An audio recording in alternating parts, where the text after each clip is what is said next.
Сработали с профицитом. Сегодня министр финансов Чувашии представила на заседании Кабинета министров отчет об исполнении бюджета за первое полугодие.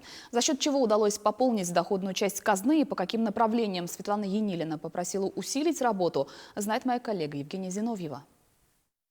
Казна республики пополнилась на 26,5 миллиардов рублей. Поступления из федерального центра и целевых фондов составили почти 10 миллиардов. Собственные доходы республики – 13 миллиардов 800 миллионов рублей. В структуре собственных доходов обеспечен рост по НДФЛ на 4%, это связано с ростом заработной платы. Также рост по акцизам на 14%. Ниже уровня прошлого года это поступление по налогу на прибыль на 7,3%. Но мы это постоянно поясняем, это связано с тем, что в прошлом году было поступление крупной суммы по результатам налоговой проверки. Что касается расходов, то за первые полгода регион потратил больше 21 миллиарда рублей. Треть средств направили на сферу образования, остальные – на социальную политику, здравоохранение и национальную экономику. По сравнению с прошлым годом в 1,7 раза увеличены расходы на инвестиционные цели. За 7 месяцев на это ушло почти 2 миллиарда рублей. На заключение госконтрактов в этом году выделено 8 миллиардов 300 миллионов рублей. Правда, из 305 планируемых к заключению документов на начало августа необходимые процедуры проведены лишь в 177, отметила Светлана Енилина.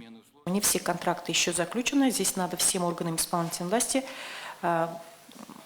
провести все необходимые работы по заключению контрактов. 150 контрактов муниципальных заключено на сумму 3,2 миллиарда рублей. Здесь ситуация лучше по муниципалитетам, потому что 90% из необходимых уже контрактов заключены.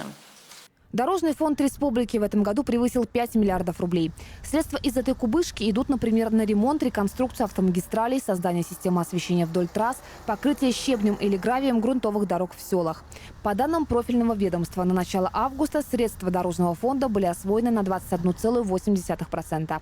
Кстати, в связи с изменениями в законодательстве в регионах усилят контроль за организацией дорожного движения. Наряду с сотрудниками ГИБДД за этим будут следить и чиновники.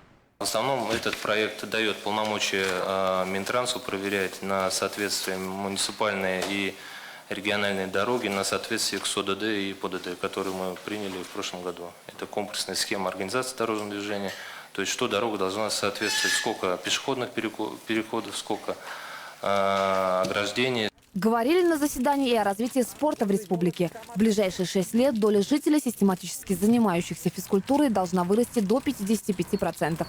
В следующем году в Чебоксарах должны достроить региональный центр по хоккею, а в этом 20 муниципалитетов оснастят уличными спортплощадками.